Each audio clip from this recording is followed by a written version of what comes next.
how you see Sri Lanka's position looking out at the world, and obviously the interest it has in engaging with the world as being unique in part because of its role as an island in the Indo-Pacific. Yeah, well, we've been engaging with the world for about 2,500 years, mainly because of our location.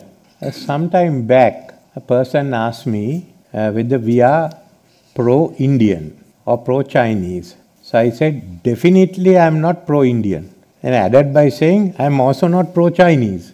So he asked me, then are you neutral? I said, no, I am not neutral. I am pro-Sri Lankan.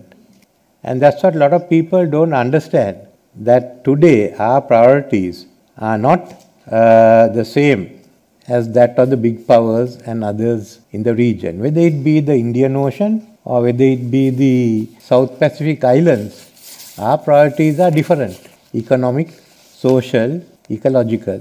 We are prepared to work with any actor, state or non-state actors, who will help us to achieve these objectives. So we are working with the West on one side and we are working with China on the other. So we are strategic. But just because we are strategic, it doesn't mean that we are involved in any military alliances with China or anyone else. So it's in this background that we have to look at the geopolitics of our own islands.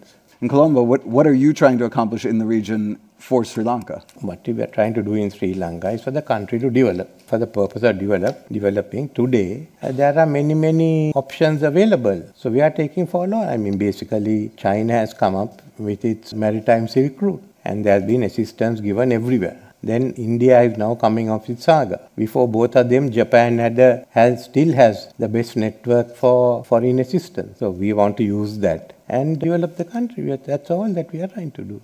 What do you think the international financial institutions, World Bank, IMF, can do to support the aspiration to both get the economy stabilized and also to invest in the way that you would like to invest? Well, the IMF and others, we are doing far-reaching economic restructuring, which should attract people there. And IMF has given us support. Of course, they give a growth rate of about 3.5%. But we want to go ahead and ensure it goes to about 5.5 to 6. That's our own effort. Chinese research vessels and spy ships visited Sri Lanka, and you've introduced a standard operating procedure for foreign vessels. How effective is this, given China's significant geoeconomic presence in Sri Lanka? There are no spy ships in Sri Lanka. If anyone can establish it is a spy ship, there are research ships because we have, the China Academy of Science has agreements with the National Aquatic Research Agency and some of the universities. And under that only that research ships have come in here. And the research ships have been coming in for the last 10 years. It's not an issue there.